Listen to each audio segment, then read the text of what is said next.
Baiklah rekan-rekan sekalian, pada kesempatan ini saya ingin membahas tentang dampak governansi terhadap partisipasi masyarakat.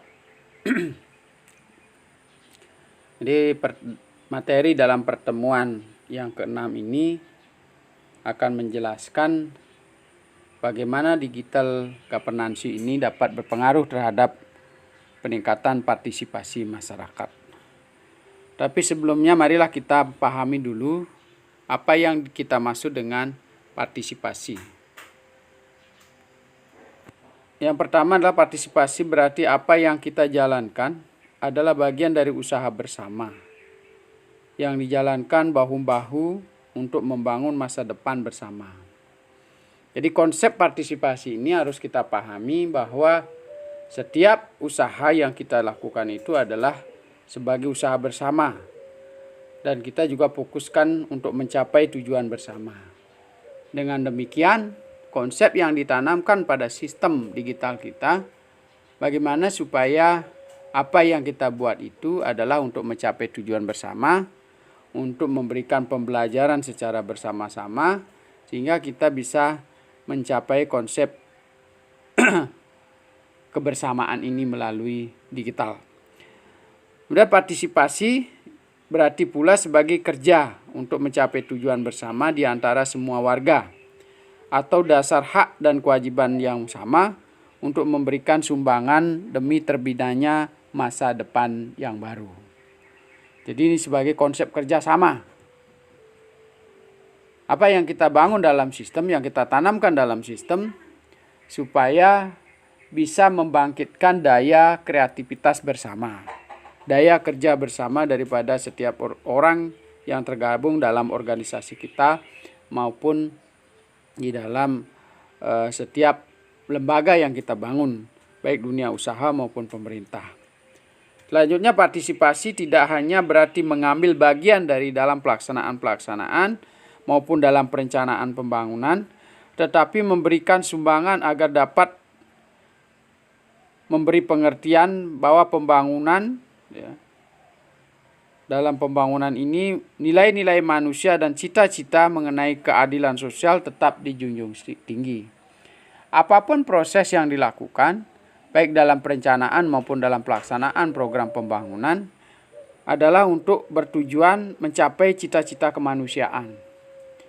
Jadi, apakah kita bisa meningkatkan martabat manusia, meningkatkan penghargaan terhadap nilai-nilai yang dijunjung oleh manusia, sehingga mencerminkan suasana keadilan untuk merasakan mereka terlindungi, mereka tercover dalam program-program yang digital yang kita buat. Partisipasi dalam pembangunan berarti mendorong ke arah pembangunan yang serasi dengan martabat manusia, keadilan sosial dan keadilan nasional, dan yang memelihara alam sebagai lingkungan hidup manusia untuk generasi yang akan datang.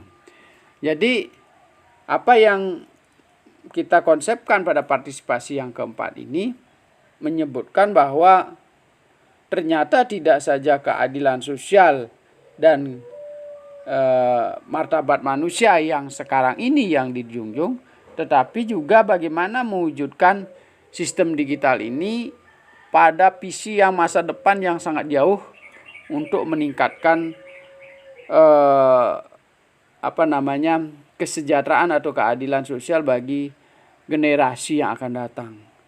Jadi sistem pembelajaran tidak berkenaan dengan layanan digital pada saat ini, tetapi jauh ke depan untuk membangun generasi muda, generasi-generasi masa akan datang yang lebih baik melalui governance digital.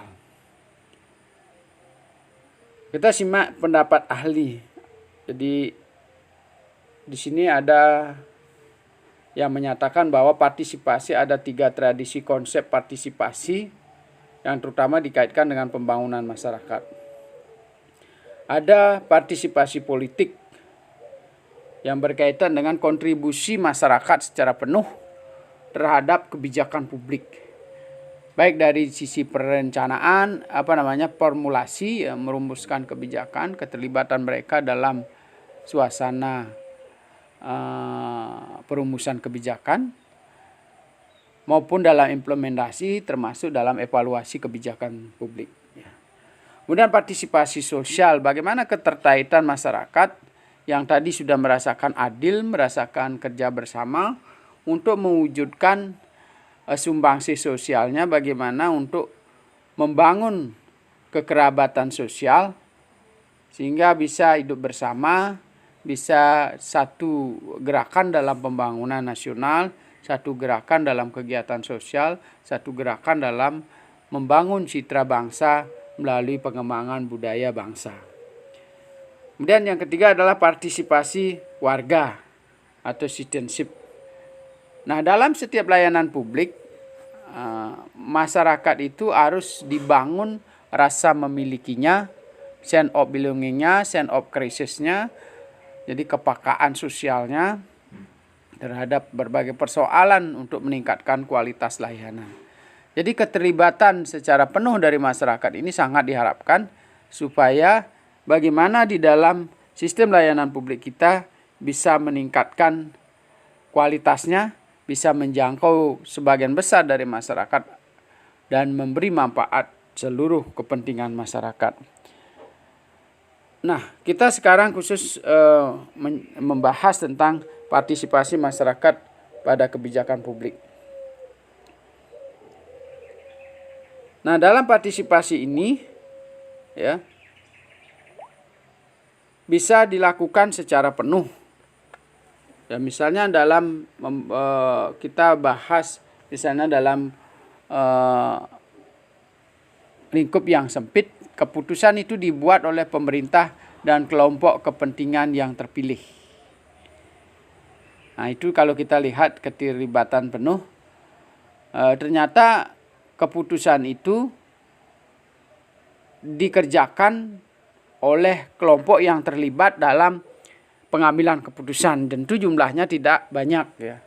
Tapi mereka melakukan kontribusi secara penuh di dalam perumusan kebijakan ataupun di dalam pelaksanakan kepentingan-kepentingan publik melalui kebijakan. Kemudian di bawahnya kita lihat ada partisipasinya bagaimana. Melibatkan kelompok kepentingan yang mempunyai pengaruh, namun sebagian besar warga negara tetap kurang memiliki kesempatan. Nah, meskipun secara penuh dari perwakilan-perwakilan yang mengambil keputusan itu melakukan keterlibatannya, namun kadangkala sedikit mewakili dari kepentingan-kepentingan orang banyak di dalam masyarakat. Nah, itu biasanya kalau kita melakukan partisipasi dalam sistem yang manual, ya. Tapi sekarang ini dengar pendapat DPR, dengar pendapat tentang kebijakan publik, ya nanti kita bisa lakukan melalui media elektronik, sehingga banyak para pakar kebijakan itu berbicara dari seluruh Indonesia. Apakah dia menjawab melalui media televisi lokal, apakah dia menjawab dari media televisi nasional, menjawab mereka melalui gerakan-gerakan masyarakat yang berupa demonstrasi, kemudian banyak membahas masyarakat di dalam kuliah-kuliah umum, di dalam perdebatan publik, akibat dia mendengar, merasakan kepentingan mereka dibicarakan melalui media elektronik oleh pemerintah yang harus dikupas habis oleh para pakar maupun oleh masyarakat yang awam sekalipun. Dia akan mengutarakan dengan caranya sendiri, apakah itu melalui media wawancara, apakah itu melalui sosial media yang sering viral, berpengaruh terhadap kepentingan para perumus kebijakan. Nah, kemudian kita lihat dari secara luas. Keputusan itu dibuat oleh pejabat pemerintah dengan pengaruh sangat kuat dari partisipasi masyarakat. Nah, ini dengan digital ini kemungkinan sangat cepat dan bisa menjangkau seluruh masyarakat Indonesia. Jadi apapun yang dibuat di pusat, apakah itu kebijakan tentang korupsi, kebijakan tentang lalu lintas, kebijakan tentang ekonomi, ya, tersiar dalam waktu yang sejenak, dalam waktu yang singkat, bahkan ukuran menit, detik, dan responnya bisa juga dalam ukuran detik, 10 detik, 5 detik, bahkan sampai mungkin ketika sosialisasi sebuah kebijakan mungkin dilakukan beberapa bulan, masukan-masukan yang sangat cerdas dari masyarakat awam maupun pakar-pakar seluruh Indonesia akan memberikan masukan kepada pemerintah, baik secara langsung online system melalui situs-situs yang dibangun oleh pemerintah, juga bisa dibicarakan dalam seminar-seminar, dalam forum-forum penting di daerah yang bisa diberikan masukan kepada lembaga legislatif di daerah untuk diberikan masukan ke tingkat pusat. Nah, partisipasi di sini masyarakat luas terlibat diskusi yang cukup intensif dengan pemerintah. Jadi meskipun dengan perwakilannya dia intensif untuk menjelaskan bagaimana sih sebenarnya, seperti contohnya misalnya kenaikan terhadap BPJS ditunda. Itu akibat karena pembicaraan secara nasional dari kalangan masyarakat yang profesional sampai masyarakat awam membicarakan soal-soal bagaimana pengaruhnya dan dampaknya bagi mereka, kehidupan mereka bagi masyarakat kecil dari kenaikan BPJS dan sebagainya. Ya, sehingga memunculkan keputusan untuk membatalkan BPJS untuk dinaikkan. Itu salah satu contoh misalnya. Kemudian kita lanjutkan dengan partisipasi berikutnya. Ya, tadi partisipasi secara penuh. Sekarang ada istilah partisipasi secara palsu kok. Jadi sebenarnya keterlibatan dalam pengambilan keputusan itu orang sering berpartisipasi semu di situ. Jadi dia hanya hadir, ya berbicara, bahkan dia mengeluarkan ide, tahu-tahu setelah diterima justru tidak dilaksanakan. Sebenarnya dia hanya iseng-iseng saja untuk menyampaikan sesuatu. Bahkan ada hadir di media-media pertemuan rapat pengambilan keputusan dan kebijakan publik sebagai pendengar ya, yang baik. Lalu ketika terjadi keputusan, dia hanya menganggukkan saja dirinya, tetapi ketika dilaksanakan tidak mau dia laksanakan secara berkomitmen penuh. Ini yang disebut dengan partisipasi palsu atau semu. Yang secara luas, keputusan dibuat oleh pejabat publik. Partisipasi simbolik meskipun melibatkan berbagai kelompok yang ada dalam masyarakat. Nah, misalnya kalau kita lihat media musrenbang, musyawarah perencanaan pembangunan, baik itu dilakukan di desa, di kecamatan maupun di daerah. Jadi kita diundang, beberapa masyarakat, tokoh masyarakat diundang sebagai partisipasi untuk menyampaikan ide-ide, gagasan atau kepentingan prioritas skala pembangunan. Tahu-tahu di situ sebenarnya mereka sudah punya draft sendiri yang tidak akan memuat usulan-usulan dari desa maupun dari kecamatan untuk dimunculkan di tingkat daerah. Jadi tekanan politik atau kepentingan politik yang lebih besar sering sekali mewarnai pelaksanaan atau perumusan kebijakan publik di daerah. Nah, ini yang dimaksud dengan partisipasi palsu atau semu dari masyarakat, meskipun secara undang-undang mereka sudah memenuhi syarat. Misalnya melibatkan perguruan tinggi, melibatkan tokoh-tokoh masyarakat, melibatkan media massa gitu.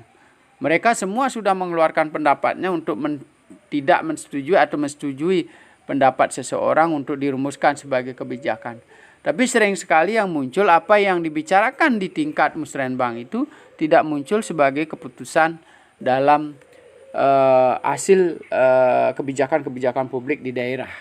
Nah, itu tergantung pada kepentingan-kepentingan daerah, skala prioritas mana yang dia diunggulkan.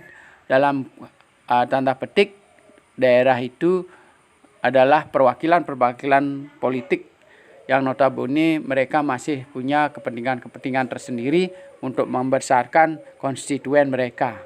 Sehingga usulan-usulan skala prioritas yang dimunculkan oleh masyarakat ketika tidak mewakili konstituen kelompok tertentu, maka tidak akan bisa menjadi bagian dari kebijakan publik tersebut. Nah, kemudian yang berikutnya adalah partisipasi secara parsial, sebagian. Ya, kalau secara sempit lingkup pembuat keputusan. Keputusan itu dibuat oleh sekelompok elit pemerintah dengan mempertimbangkan masukan dari kelompok kepentingan yang terbatas. Partisipasi hanya melibatkan kepentingan yang memiliki pengaruh, ya. Jadi masyarakat yang memiliki pengaruh itu akan terlibat langsung terhadap pengambilan keputusan. Sedangkan sebagian besar masyarakat tidak mempunyai kesempatan yang sama sekali dalam pengambilan keputusan. Nah, sekarang kalau secara luas, keputusan dibuat oleh pejabat pemerintah dengan pengaruh sangat sedikit dari partisipasi masyarakat. Jadi mungkin dia memilih kelompok-kelompok tertentu yang kiranya dapat memberikan masukan terhadap kepentingan-kepentingan perumusan kebijakan pemerintah. Nah, meskipun secara digital bisa dilakukan secara memilih, mungkin nanti kita akan di suatu saat ketika kita sebagai pakar atau ahli kebijakan publik akan ada yang mengirimi surat email yang bisa diberikan pertanyaan atau mengisi formula-formula kebijakan yang akan ingin dirumuskan oleh pemerintah daerah yang perlu kita carikan solusinya sebagai pakar, memberikan masukan di situ. Ya, jadi tidak semua orang bisa terlibat di dalam pengambilan keputusan kebijakan tertentu. Barangkali alasannya bisa saja secara politis, bisa saja juga alasan anggaran, ya, bisa juga alasan-alasan waktu yang sering diperdebatkan di dalam masyarakat. Kemudian partisipasinya melibatkan berbagai kelompok kepentingan, namun peluang partisipasi disediakan dalam sesi yang sangat terbatas. Jadi misalnya kalau kita bisa adakan komunikasi publik, ya, dalam mensosialisasi sebuah kebijakan, kita juga mengundang orang-orang yang terbatas di situ, orang-orang tertentu yang kira-kira menguasai berbagai kepentingan terkait dengan kebijakan publik yang kita bahas dalam perumusan kebijakan tersebut. Nah, selanjutnya kita membicarakan tentang 8 tangga partisipasi publik. Ya. Jadi yang pertama adalah kontrol oleh warga negara. Sebenarnya partisipasi publik ini sangat berkaitan terhadap kepentingan masyarakat secara luas untuk melakukan kendali terhadap kekuasaan negara yang begitu luas dan penuh, sehingga nanti masyarakat bisa berpartisipasi dalam melakukan evaluasi dan pengawasan terhadap proses-proses pengambilan keputusan atau pembangunan yang ada di wilayah kita, di daerah maupun secara nasional. Nah, sekarang para pakar yang di daerah tidak saja bisa memberikan kontribusi di daerah, karena ruang publik yang sudah dibangun oleh pemerintah pusat melalui sistem pemerintahan yang digital sangat memungkinkan sampai ke daerah-daerah terpencil bisa memahami secara cepat apapun yang dibuat oleh pemerintah pusat. Ya, kalau dulu masih secara manual, mungkin kita sangat terbatas dengan media. Ya, paling yang dilibatkan adalah orang-orang yang sudah sering warawiri di dalam kegiatan-kegiatan pengambilan keputusan, yaitu pejabat-pejabat politik, ya, perwakilan-perwakilan daerah atau dewan perwakilan daerah, sehingga mereka sendirilah yang tahu tentang keputusan-keputusan pusat apa saja yang dibuat oleh pemerintah pusat. Tetapi dalam sistem digital governance ini sekarang sudah tidak saja para pakar yang bisa mengetahui, tapi rakyat dengan kemampuan dasar yang sederhana pun dapat mengetahui. Asal menyangkut dirinya, dia akan bisa berbicara secara langsung, baik melalui media sosial, tentunya yang tidak melanggar hukum, yang real bisa dirasakan apa yang dirasakan oleh mereka dalam diri mereka masing-masing. Kemudian yang kedua, pendelegasian wewenang. Jadi sebenarnya prinsip kita dalam memilih perwakilan-perwakilan di dalam pengambilan keputusan itu sebenarnya adalah merupakan delegasi wewenang rakyat kepada perwakilan rakyat yang duduk baik di DPR maupun di pemerintah untuk menyuarakan aspirasi kita. Nah, kalau dulu mungkin para pendengar aspirasi ini akan mengadakan riset langsung terhadap masyarakat. Ya, langsung dia mengadakan riset sehingga dengar pendapat dengan sekelompok. Tentu waktunya sangat lama dan tidak semua orang bisa terjangkau. Nah, sekarang ini dengan sistem digital kita membentuk WA group misalnya, katakanlah begitu. Jadi misalnya di daerah dapil, daerah pemilihan kecamatan Sukasada, katakanlah begitu. Jadi terdiri dari 15 desa, kita bisa membangun grup dengan 15 desa dengan perwakilan-perwakilan. Perwakilan-perwakilan itulah yang nanti akan menyampaikan apakah itu secara langsung pada masyarakat maupun lewat media sosial juga.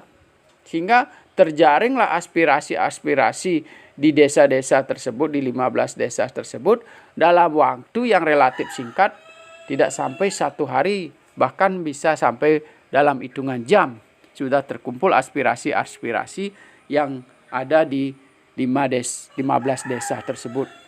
Sehingga tim perumus di kabupaten yang mewakili Dapil Sukasada itu akan bisa merumuskan dengan cepat.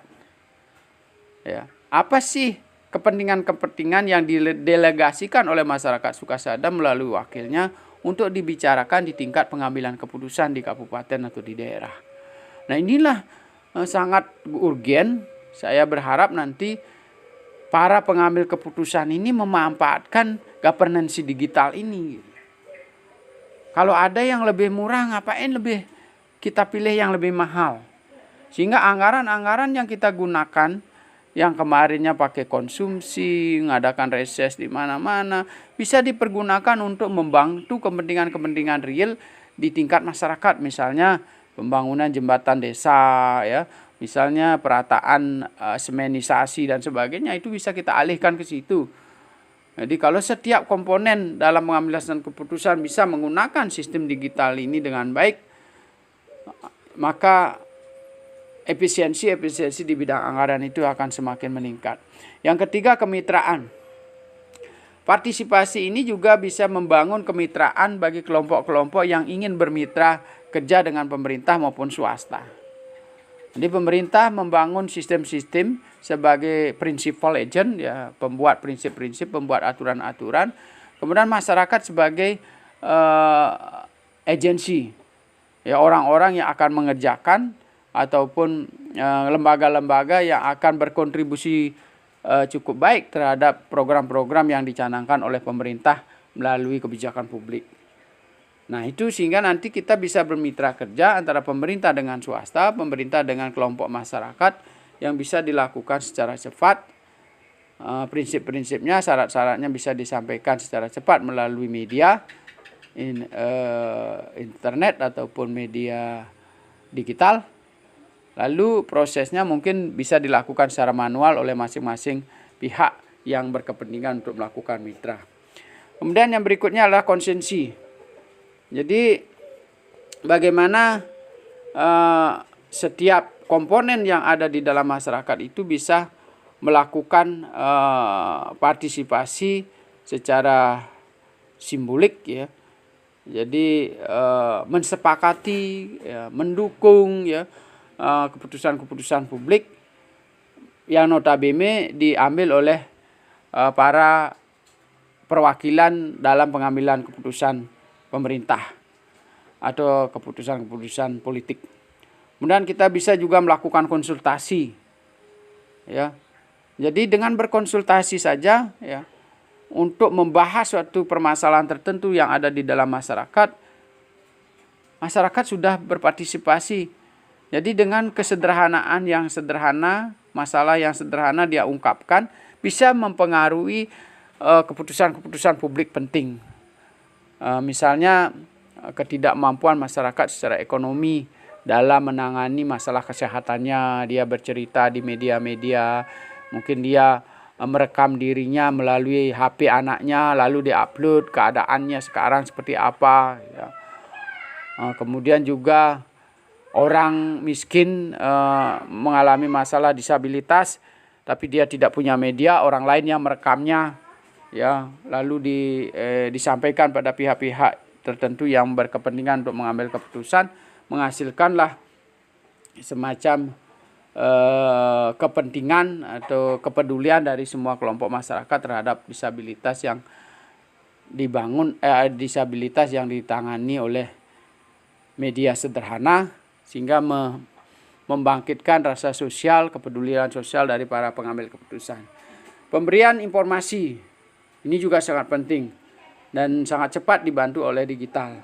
Kemudian terapi, ya, terapi memberikan solusi terhadap permasalahan masyarakat lewat media, ya, lewat memberikan rasa terima kasih para pejabat publik terhadap masyarakat yang melakukan gerakan sederhana tetapi sangat penting, ya. Contohnya misalnya kita lihat di televisi bendera nyangkut di tiang, itu anak kecil naik tiang bendera itu, ya, anak SD naik ke tiang bendera, itu merupakan satu keprihatinan, ada semangat perjuangan anak-anak untuk membantu melancarkan proses upacara. Ada penghargaan tertentu yang disampaikan oleh pejabat publik, ya, sehingga ini berpengaruh terhadap semangat anak-anak untuk melakukan kegiatan-kegiatan yang sama, meskipun tidak persis sama naik tiang bendera, tapi misalnya menjadi contoh-contoh dalam penanggulangan sampah, menanam pohon di lingkungannya, membersihkan halaman rumahnya dengan baik, menanami tanaman-tanaman yang memvibrasi daya naluri dari anak-anak untuk berbuat baik. Nah, ini salah satu terapi, salah satu contoh terapi bagi penyelesaian persoalan-persoalan masyarakat yang meskipun istilahnya secara langsung tidak berpartisipasi dalam kegiatan tertentu, tetapi vibrasinya itu memberikan efek bagi masyarakat lain untuk melakukan kegiatan-kegiatan positif. Kemudian contoh lain misalnya kalau kejahatan yang dilakukan oleh seseorang kemudian ditangkap, bisa juga memberikan terapi bagi kelompok masyarakat untuk berbuat secara disiplin untuk tidak melanggar batas-batas kepentingan umum dan ketertiban umum. Kemudian yang berikutnya adalah kegiatan manipulasi. Manipulasi ini jangan terlalu kita berpikir bahwa manipulasi itu hal yang negatif, tetapi manipulasi ini juga adalah kegiatan-kegiatan dalam rangka meringkas, merampungkan sebuah data yang banyak, yang menjadi satu tampilan khusus, singkat, padat, tetapi dapat memberi makna yang sama terhadap suatu peristiwa. Ini juga termasuk sebagai kegiatan manipulasi. Misalnya kalau kita melakukan kegiatan-kegiatan penelitian pada masyarakat, ya. Jadi tidak semua data yang kita tampilkan itu kita input lalu jadikan laporan penelitian kepada pemerintah yang memberikan dana penelitian terhadap kita. Jadi kita akan mereview, meringkas hal-hal yang penting yang berkaitan, hal-hal penting yang menarik minat para pengambil keputusan, sehingga nanti menjadi ringkasan itulah yang akan menjadi draft kerja bagi para pengambil keputusan yang kita bisa sampaikan dalam hitungan detik melalui media digital. Hingga kalau laporan yang banyak, data-data yang banyak itu kita sampaikan, tentu akan menghabiskan waktu yang lama untuk memasukkan, mengupload di dalam sistem, bahkan bisa error, tidak bisa diterima. Maka sistem itu juga mengatur batas maksimal data yang bisa dikirim, sehingga kita harus membuat summary, ya, jadi kertas kerja yang singkat yang bisa membuat para pengambil keputusan itu menjadi cepat dan mengerti apa yang ingin kita sampaikan. Nah, itulah 8 tangga partisipasi yang bisa saya jelaskan dari pendapatnya Monihan, ya. Nah, kemudian kita lanjutkan dengan bagaimana sih menguatkan partisipasi masyarakat dalam sistem yang dibangun oleh pemerintah. Yang pertama adalah mengeluarkan informasi yang dapat diakses oleh publik. Sedapat mungkin informasi yang kita buat itu bisa dipahami dan diserap oleh sebagian besar daripada masyarakat kita. Jadi tidak lagi hanya orang-orang tertentu yang bisa menyerap, baik dari sisi bahasa, dari sisi tampilan, maupun dari sisi penggunaan teknologi. Jadi dengan mudah dibaca oleh orang-orang yang memiliki teknologi yang ringan, meskipun dengan HP yang sederhana sekalipun ya. Jadi karena tingkat teknologi itu ada yang mahal, yang kecanggihannya sangat tinggi, ada yang sangat murah, super murah, bisa menerima kondisi apapun yang diberikan dalam menyampaikan media informasi. Kemudian menyelenggarakan proses konsultasi untuk menggali dan mengumpulkan masukan dari stakeholder. Jadi stakeholder itu semua pihak yang berkepentingan dengan hal-hal atau informasi yang kita berikan. Ya, termasuk aktivitas warga negara dalam kegiatan publik, mendelegasikan otoritas kepada pengguna jasa layanan publik seperti proses perencanaan dan penyediaan panduan kegiatan masyarakat dan layanan publik. Nah, di sini ketika masyarakat itu merasa terbantu dalam berbagai hal, misalnya dalam kegiatan pelayanan publik, mereka merasa dimudahkan, maka mereka akan semakin kuat untuk percaya pada pemerintah dan mendukung gerakan-gerakan yang dibangun oleh pemerintah. Jadi ketika mereka merasa tersentuh, maka daya dukung masyarakat itu semakin kuat. Partisipasi masyarakat yang diharapkan kualitasnya semakin baik. Nah, selanjutnya kita jelaskan program digital yang khusus menyangkut persoalan partisipasi masyarakat yang kita sebut dengan smart people. Jadi smart people ini dibangun dalam sistem kita yang mengandung konsep partisipasi dan keterlibatan. Participation and inabilitas ya. Jadi program dibuat untuk mengelompokkan ide-ide yang terkait daerah atau kota dan memberikan suara untuk mempengaruhi proses penganggaran kota atau kabupaten secara partisipatif. Jadi kita buat sistem digital yang berkaitan dengan sistem penganggaran pemerintah daerah maupun kota. Jadi ide-ide yang dimiliki oleh wali kota ataupun bupati dirumuskan oleh para ahli, dibuat secara ringkas dalam bentuk program-program yang sifatnya general, dibaca oleh masyarakat. Ya. Jadi apakah dalam bidang pertanian, apakah bidang pendidikan, apakah bidang kesehatan, ya, apakah bidang sosial lainnya, sehingga nanti itu dirumuskan dalam sistem digital. Yang pertama adalah program yang dibuat untuk menciptakan visi bersama masyarakat kota atau kabupaten untuk masa depan dengan melibatkan anggota masyarakat kota atau kabupaten melalui pertimbangan dan diskusi digital. Nah, jadi ini kalau kita pakai digital, kita tidak perlu memerlukan waktu yang lama untuk berdiskusi.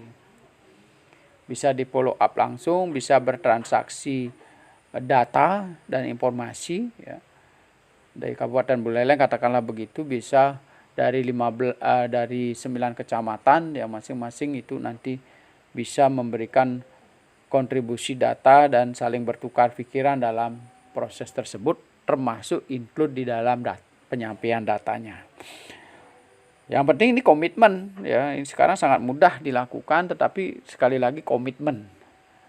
Bisa saja komitmen itu tidak terjadi karena ketersediaan data yang sudah dibangun melalui sistem yang tidak diisi secara baik oleh komponen-komponen masyarakat yang akan mengisi sistem itu. Misalnya di Dinas Pendidikan, apakah guru dengan rajin mengisi data siswa apakah guru rajin mengisi data tentang pembayaran siswa, ya, kemajuan belajar siswa, ya, misalnya kalau terkait dengan bidang olahraga, apakah klub-klub olahraga yang ada di tingkat kecamatan maupun desa itu mencatatkan dirinya, kapan dia latihan, jadwalnya kapan, bagaimana pengaturan pertandingannya dan sebagainya. Apakah misalnya tentang kependudukan, apakah setiap kecamatan sudah mengupdate kependudukannya setiap saat, masyarakat juga terlibat aktif dalam pengisian digital tentang kependudukan. Misalnya ada kematian dalam keluarga, kita mengurangi secara digital dan sebagainya. Apakah setiap masyarakat melakukan? Ya. Sehingga nanti ketika dibutuhkan untuk mengambil keputusan di tingkat kabupaten, kalau ini terisi secara baik semua data tersebut, maka tidak saja diskusi dalam ide, dalam pikiran, tetapi juga didukung oleh data yang cukup dalam menampilkan ide-ide mereka. Yang berikutnya adalah program yang dibuat untuk melibatkan warga negara dalam memecahkan masalah yang ditentukan oleh pemerintah kota maupun kabupaten, menggunakan alat yang tersedia secara digital untuk memperdebatkan ide dan solusi tentang permasalahan kota atau kabupaten secara cerdas. Ya, di sini disampaikan cerdas dan memutuskan mana yang akan diterapkan. Jadi tidak sekedar sebagai saran. Ya, jadi mereka memberikan saran, beberapa alternatif, dan bisa saja masyarakat itu sendiri akan menentukan ini yang terbaik gitu. Jadi dia sudah bisa memilah berbagai sarannya, banyak saran alternatif yang tersedia untuk menyelesaikan persoalannya sendiri.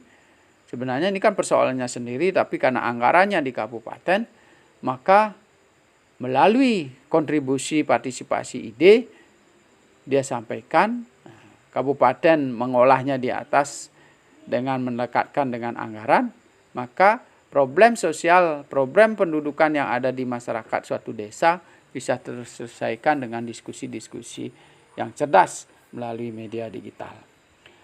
Yang ketiga adalah program yang dibuat untuk melibatkan warga untuk mengumpulkan berbagai informasi sensor terkait dengan kota dan kabupaten dari berbagai lokasi di seluruh kota maupun kabupaten dari kerumunan sumber data atau sensor kota.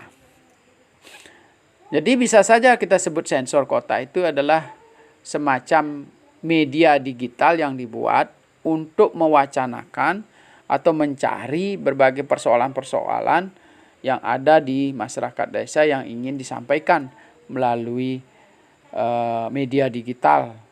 Baik terhubung langsung dengan admin di daerah kota, dalam hal ini misalnya Bapeda, atau melalui secara berantai desa dulu menghimpun, ya, jadi sensor desa, ya, pusat-pusat komunikasi desa menghimpun berbagai persoalannya, lalu masuk ke kecamatan, di situ diringkas lagi, dimanipulasi, dirumuskan secara singkat, lalu masuk baru dari kecamatan masuk ke kabupaten.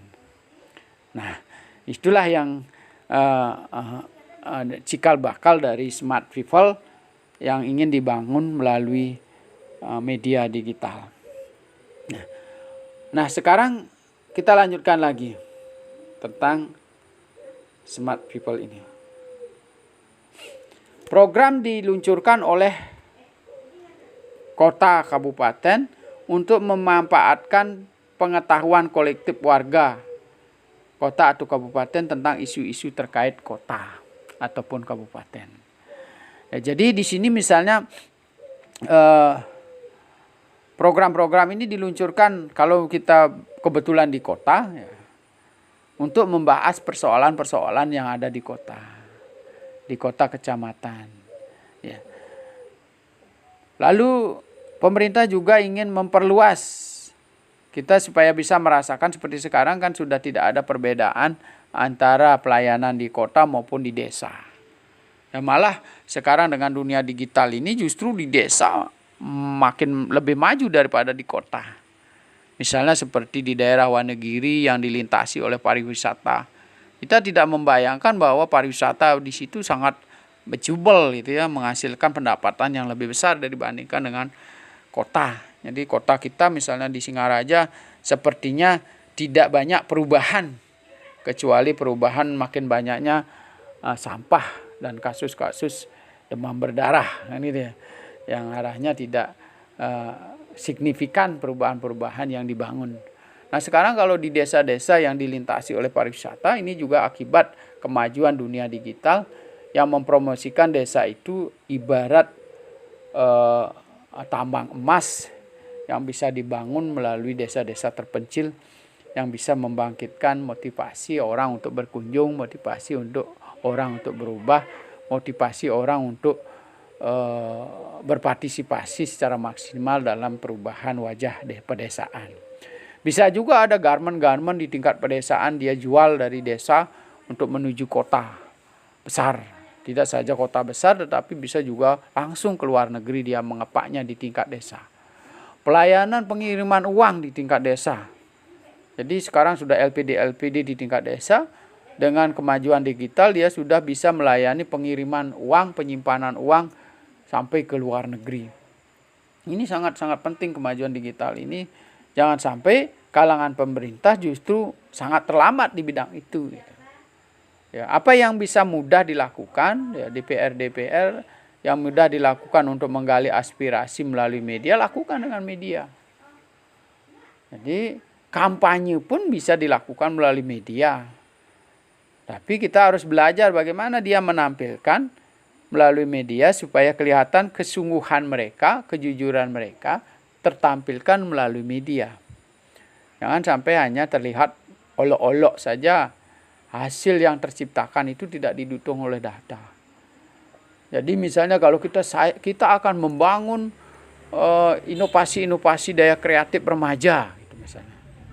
Nanti melalui media digital dia akan menciptakan sistem-sistem terkait apa yang pernah dilakukan ya. Misalnya dia punya bengkel-bengkel yang dia kelola sendiri untuk membantu generasi muda di sekitarnya untuk mendapatkan pekerjaan, mendukung generasi muda untuk meningkatkan daya kreasi mereka di bidang lokomotif misalnya. Itu didukung oleh data-data yang mereka sudah lakukan.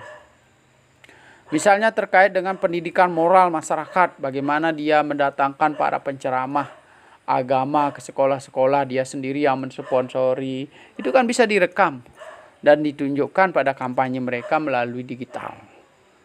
Bagaimana juga dia melakukan pembinaan terhadap petani. Mungkin dia nanti akan bertujuan untuk meningkatkan prestasi petani atau peningkatan kesejahteraan petani. Dia juga menunjukkan bagaimana dia mengajarkan manajemen terhadap petani, bagaimana dia mengajarkan marketing petani, bagaimana mengepak hasil produksi pertanian, bagaimana dia memberikan bantuan-bantuan di bidang pertanian. Nah, media-media di digital ini direkam, lalu pada saat kampanye disampaikan melalui media digital. Ini sangat mudah, sehingga nanti ketika terjadi misalnya masih kurang program-program dia bangun, di bawahnya akan ada komen, masukan-masukan yang sangat baik untuk meningkatkan kualitas program yang dia kerjakan selama ini. Nah itulah sehingga nanti bangunan smart people ini sangat-sangat baik sekali untuk meningkatkan partisipasi masyarakat. Yang berikutnya, warga negara dapat melaporkan masalah-masalah seperti lampu jalan rusak, jalan berlubang, mobil terlantar, kecelakaan jalan raya.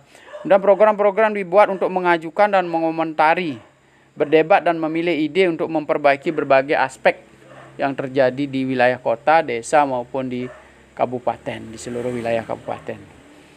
Jadi sekarang sangat mudah ini, masyarakat juga harus cerdas hal-hal apa yang perlu ditampilkan melalui media. Pemerintah daerah sudah menyediakan Kominfo dengan situs-situs sudah tersedia di situ. Pemerintah daerah juga menyediakan di Bapeda, Badan Perencanaan Daerah. Ada Balitbangnya juga. Jadi yang ingin mengajukan untuk meneliti lebih lanjut persoalan-persoalan di masyarakat, nanti situsnya akan menuju ke bagian Badan Penelitian Daerah. Ya, yang ingin mengajukan masalah kesejahteraan masyarakat akan menuju ke Dinas Sosial, menuju Dinas Kesejahteraan Masyarakat. Yang pemadam kebakaran menuju ke situs pemadam kebakaran dan sebagainya. Inilah partisipasi masyarakat, mulai secara komitmen harus ditingkatkan juga oleh masyarakat. Pemerintah juga harus sering-sering menjawab atau memfollow up apa yang sudah muncul partisipasi di dalam masyarakat tersebut. Ya, jadi kalau buat apa kita membuat sistem tapi tidak ada follow up, sehingga membuat orang hanya sebagai informasi belaka, tidak diolah. Beberapa kota telah menerapkan saran digital dan mekanisme pengaduan untuk memperbaiki berbagai aspek kota atau berbagai aspek di pedesaan atau kabupaten, ya. Nah, kemudian program dibuat untuk melibatkan warga dan bisnis selama desain layanan sektor publik digital. Jadi program bisnis, ya. Jadi tidak hanya secara personal kita berbisnis, bisa juga berkelompok. Jadi sering Anda melihat di televisi, dengan modal 2,5 juta kita punya dagangan sampai 1 miliar itu. Jadi kita modalnya adalah mengumpulkan uang 2,5 juta untuk membayar sistemnya itu. Kita sudah bisa menjual produk orang. Apakah itu dalam bentuk koperasi dia punya di situ. Kita punya dagangan, kita boleh menampilkan desain-desain yang dimiliki oleh koperasi tersebut melalui situs sosial kita. Waktu itu ada yang membeli, nah, kita dikirimi barang dengan modal yang 2,5 juta maksimal itu sebagai jaminan. Setelah sampai barang yang di sini kita bayar lagi, uang 2,5 juta kita itu tidak hilang. Itu hanya jaminan maksimal untuk pembelian barang Anda. Jika seandainya barang itu sampai di tempat kita tidak kita bayar, ya uang itu yang dipotong. Nah, itu sebagai sistem itu yang membuat orang kreatif bisa bekerja dengan baik, ya. Dan Anda percaya pada mereka untuk istilahnya berani untuk menaruh uang sebesar 2,5 juta, 5 juta, bahkan sampai 20-an juta. Jadi kita bisa punya dagangan seharga 1 miliar.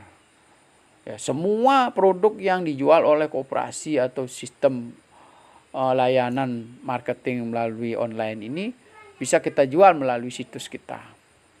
Jadi kita tidak lagi misalnya mengirim barang itu harus masuk dulu ke rumah kita, baru kita kirim ke pembelinya, tidak.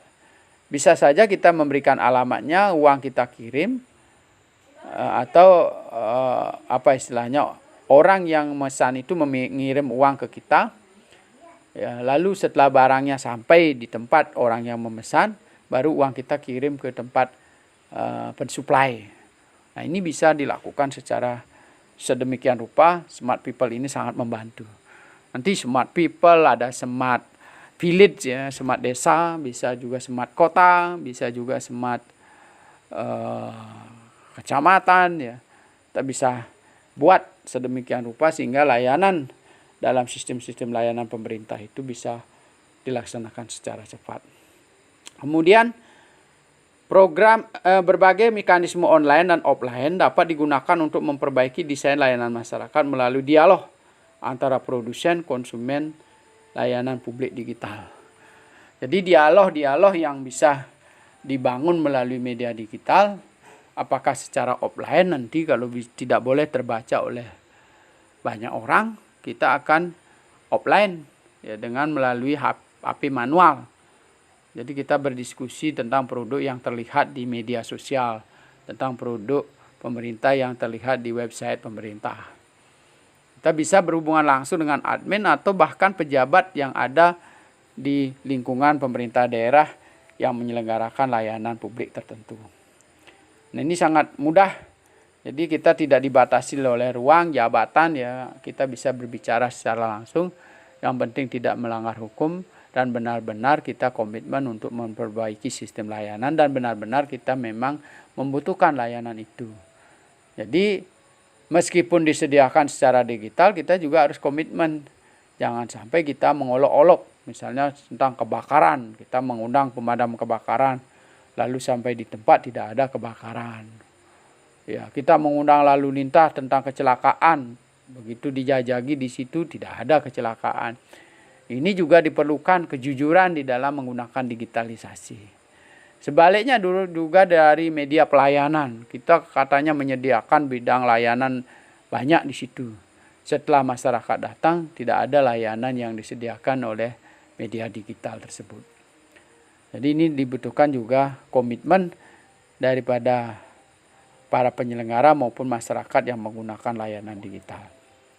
Nah, sekarang kita lanjutkan dengan perspektif teknologi dan beberapa yang muncul daripada pertanyaan masyarakat.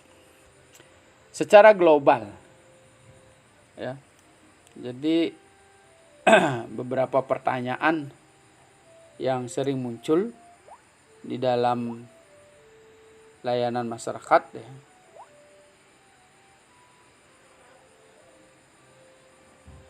Apakah kriteria pengambilan keputusan untuk mengejar e-government? Jadi kriteria apa yang harus dibangun di dalam e-government itu? Jujur, terjangkau, mencapai aspek masyarakat secara luas, ya, mudah dimengerti, mudah dioperasionalkan, tidak memihak, semua kepentingan masyarakat terwakili, sehingga beberapa aspek itu harus dipenuhi misalnya. Ya. Kemudian yang berikutnya, apakah internet mengubah pemerintah? Ya. Dari sisi demokrasi atau hanya menciptakan kembali apa yang sudah ada. Jadi kita lihat di internet itu aplikasi yang diberikan itu apakah betul-betul kreatif, apa meniru sistem layanan di tempat lain. Karena hati-hati kalau kita hanya meniru sistem layanan di tempat lain, celakanya apa yang dibutuhkan oleh masyarakat tidak tersedia di situ. Karena masing-masing daerah memiliki kepentingan yang berbeda, skala prioritas yang berbeda, sifat budaya dan sosial masyarakat yang berbeda. Jadi jangan sampai nanti baik dari sisi tampilannya, ya misalnya katakanlah di Bali banyak berornamen tentang apa istilahnya bangunan-bangunan yang berornamen stil Bali gitu, katakanlah begitu. Ya, warna yang digunakan bata merah dan sebagainya. Nah ini sehingga jangan sampai kita dari sisi tampilannya ya, tidak menunjukkan ciri khas dari wilayah kita. Salah satu ini ya. Apalagi termasuk juga layanan-layanan yang dibutuhkan oleh setiap kepentingan desa, kota kita, supaya tidak menjurus hanya kota saja terlihat di situ dalam sistem layanan kita, tidak hanya melihat desa tertentu saja yang sering muncul di dalam sistem website kita. Katakanlah misalnya kalau di kecamatan punya website, ya.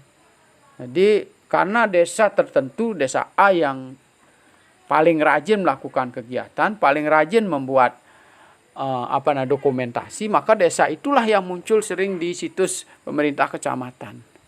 Nah, para penyelenggara digital ini juga sudah harus berusaha sebagaimana membagi peluang dan kesempatan dan melakukan learning proses pada setiap desa dan kota yang ada. Sehingga nanti penyampaian informasinya menjadi seimbang. Nah, ini yang penting. Nah, jadi misalnya kalau langgam budaya gitu, maka kalau seperti di Sukasada 15 desa itu harus ada di situ tampil. Apakah mingguan, apakah bulanan dan sebagainya. Ya. Nah kemudian pertanyaan yang berikutnya terkait dengan masyarakat lokal. Jadi apa yang terjadi dengan semua email dan komentar yang dikirim? Apakah ada follow up?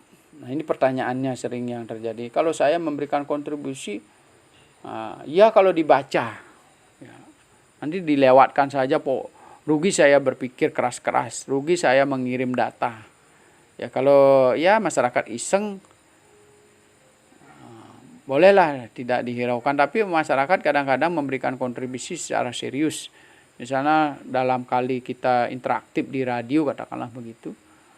Jadi kadangkala orang mempersiapkan dengan baik pertanyaan-pertanyaan mereka, lalu si pembicara narasumber itu menjawabnya dengan sederhana dan tidak memuaskan. Nah, demikian juga dalam media. Ya. Jadi setiap pertanyaan paling tidak kita punya data untuk menjawab, tidak sekedar informasi yang bersifat kosong. Ya. Akankah kontrol perubahan dialog? Nah, ada nggak kontrolnya?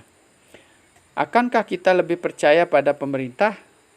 Bisa nggak dari sistem yang dibangun oleh pemerintah itu membangkitkan rasa percaya yang ada di dalam masyarakat kita? Ya. Jadi pertanyaan-pertanyaan ini sangat penting untuk menyusun sistem yang kita bangun supaya apa yang kita cermati di situ bisa meningkatkan yang namanya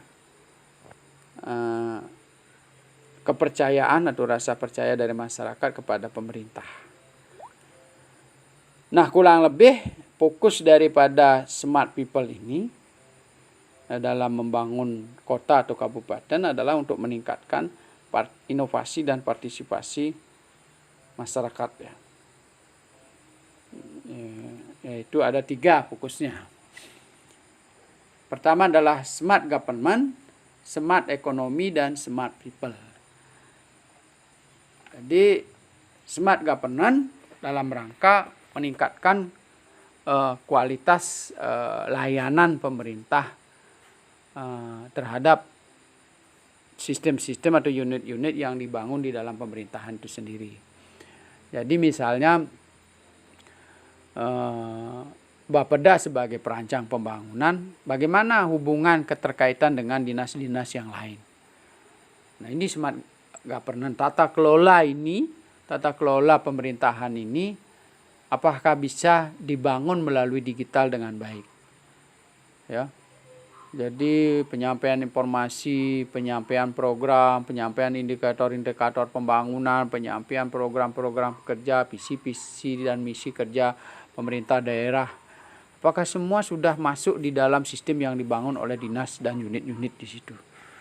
Sehingga visi-visi itulah yang akan mewarnai program kerja, aktivitas pelayanan terhadap masyarakat dari setiap SKPD yang ada di kabupaten maupun kota. Ya. Bagaimana pengelolaan keuangannya, bagaimana pengelolaan SDM-nya, bagaimana terkait dengan kepangkatan SDM, pangkatan, promosi jabatan dan sebagainya. Semua kita libatkan persoalan-persoalan digital. Kemudian smart ekonomi. Ya. Jadi governance to business. Ini tidak lebih juga bagaimana seperti saya jelaskan tadi, membangun kepentingan bisnis masyarakat, jadi partisipasi masyarakat dalam mengembangkan pembangunan di bidang ekonomi dapat ditingkatkan melalui sistem digital. Pengurusan perizinan, ya, usaha bisa dilakukan dari rumah, pengurusan sertifikat usaha, pengurusan sertifikat latihan, ya, melakukan pelatihan bisa juga dilakukan secara digital. Ya, jadi bisa saja kita menyelenggarakan pemerintah daerah melalui badan latihan kerja itu menyelenggarakan latihan secara digital yang bisa dibaca atau dipelajari dari desa-desa terpencil dimanapun berada di wilayah kota maupun kabupaten. Jadi tidak perlu kita menghadirkan tempat khusus dengan biaya khusus untuk melakukan latihan kerja. Jadi di situ sudah ada tutorial. Ya, misalnya kalau menjahit, ya, mesin jahit, kita bisa ada tutorial, Anda bisa dari rumah dengan tentunya sudah ada mesin jahit di depan kita untuk berlatih. Dilatih oleh tutorial bagaimana cara memotongnya, bagaimana cara memasukkan jarum dan sebagainya. Itu bisa dilatih melalui digital. Nah, smart people yang sudah saya jelaskan tadi. Ya. Nah, bagaimana sekarang kita mencoba mengupas satu persatu dari smart governance dan smart ekonomi dan smart digital tadi. Ya. Fokus area yang dibicarakan dalam Smart Sustainable City, kota ataupun kabupaten nanti yang dibangun. Yang pertama adalah Smart Governance. Topik yang dibicarakan di situ atau topik yang disediakan dalam Smart Governance adalah public service, ya, pelayanan publik. Jadi bagaimana setiap pelayanan publik kita, dari pengurusan izin, kependudukan, pelayanan kesehatan, ya, SIM, pajak, ya, kesiswaan itu melalui digital. Kemudian yang berikutnya adalah internal cost back office process. Jadi dalam membackup data-data daripada layanan pemerintah. Kemudian public sector data, manipulasi atau tata kelola data. Ya, mana yang boleh untuk publik, mana untuk kepentingan pengambilan keputusan, mana untuk didistribusikan pada unit-unit kerja pemerintah, ya. Kemudian smart city governance. Ya, yang seperti tadi misalnya kalau ada kecelakaan, bagaimana masyarakat harus menyampaikan informasi kecelakaan. Jalan rusak, bagaimana masyarakat harus menyampaikan informasi jalan rusak, ya. Sistem layanan di kecamatan yang monopoli yang korup, bagaimana cara menyampaikannya, bagaimana terhadap perlindungan saksi terhadap pelaku kejahatan dan sebagainya. Jadi smart city ini bisa dengan cepat disampaikan dari sudut desa yang terpencil manapun, lalu nanti follow up-nya dari pemerintah bisa dilakukan juga oleh pemerintah yang terdekat dengan kejadian itu. Ya, katakanlah misalnya kalau ada pencurian di satu desa, maka yang terlapor ke polisi, maka Babin Kantipmas di desa bersangkutan yang paling awal menjangkau tempat itu. Misalnya kalau terjadi bencana, ya, maka Badan Penanggulangan Bencana tingkat desa atau sistem penanggulangan tingkat desa yang paling pertama menjangkau tempat itu. Meskipun nanti laporan itu yang pertama dituju oleh masyarakat itu adalah Badan Penanggulangan Bencana daerah. Nah, ini sistem smart governance. Kemudian smart ekonomi, bagaimana melakukan innovation, entrepreneurship dan R&D. Jadi melalui inovasi dan pengembangan wirausaha, termasuk juga pengembangan usaha, ya. Jadi digital ini akan sangat memungkinkan bagi setiap komponen masyarakat yang memiliki usaha-usaha tertentu akan terhubung dengan usaha-usaha sejenis manakala dia ingin mengembangkan usaha-usaha bisnisnya. Jadi orang koperasi ketemu dengan teman-teman koperasi, orang LPD ketemu dengan orang-orang TLPD, ketemu dengan pembina LPD di kabupaten, ketemu dengan pembina LPD di provinsi dan sebagainya. Ya. Bisa juga terjadi smart financing. Jadi kita bisa membuat kolaborasi di bidang keuangan. Ya, misalnya semacam koperasi dalam bentuk digital, manakala kita kebutuhan dana, kita bisa menyerap dana itu untuk digunakan dalam lembaga kita yang dihimpun secara digital dalam suatu wadah digital tertentu. Jadi sangat dimungkinkan seluruh koperasi yang ada di Bali bisa menghimpun dananya sesuai dengan besar kecilnya koperasi, sehingga terbentuklah dana cadangan untuk seluruh koperasi kita. Itu smart financing. Bisa juga menghimpun dana dalam rangka penanggulangan bencana. Smart financing. Jadi kita menunjuk rekening tertentu. Sekali lagi, ini tergantung pada proses kejujuran dan mekanisme tata aturan yang ada. Jadi kita tidak perlu lagi turun ke jalan membawa kotak-kotak amal dan sebagainya. Ya, dengan membangun lembaga yang dapat dipercaya, yang sudah sering melakukan audit terhadap sumbangan-sumbangan yang pernah diterima, hingga masyarakat menjadi percaya dan meningkat. Smart sektor. Jadi juga seperti tadi, dibangun pada sektor-sektor tertentu di bidang bisnis yang bisa terhubung dengan sektor-sektor lain yang sejenis. Ya, jadi bidang pertanian akan ketemu dengan pengelola pertanian, ya, smart sector. Kemudian circular ekonomi, perputaran ekonomi secara global. Ya, jadi investasi, pergerakan pembayaran pajak. Dari pembayaran pajak kita terlihat misalnya pembayaran pajaknya katakanlah 5% dari UKM misalnya, atau 1% dari UKM, berarti kita kalikan 100%, berarti segitu aset yang dimiliki oleh UKM yang ada di Kabupaten Buleleng. Jadi perputaran uang yang berkembang di Kabupaten Buleleng akan dapat dijelajah secara singkat melalui smart ekonomi. Nah, smart people seperti tadi ya. Ada di sini dijelaskan ada skill enhancement. Jadi peningkatan keterampilan masyarakat ya. Jadi anak-anak sekarang belajar untuk membuat mainan ya. Atau petani belajar membuat alat pembantu kerja di pertanian, kita tinggal belajar dari YouTube.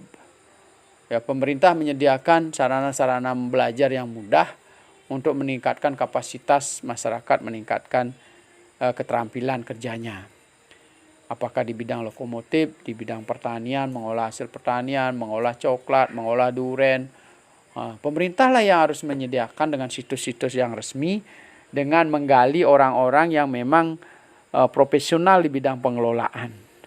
Jangan sampai masyarakat belajar dari orang-orang yang baru belajar buat YouTuber. Ya. Jadi sehingga keliru kita dalam menerapkan teknologi dan banyak merugikan masyarakat.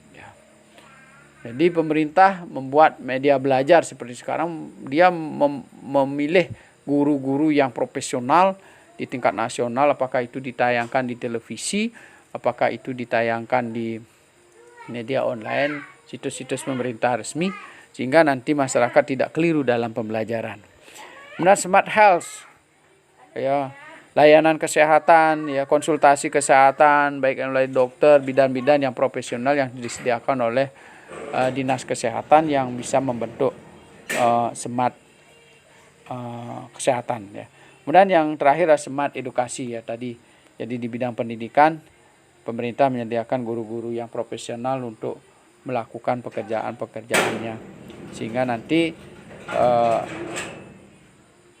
bisa menghasilkan hasil belajar yang sangat maksimal.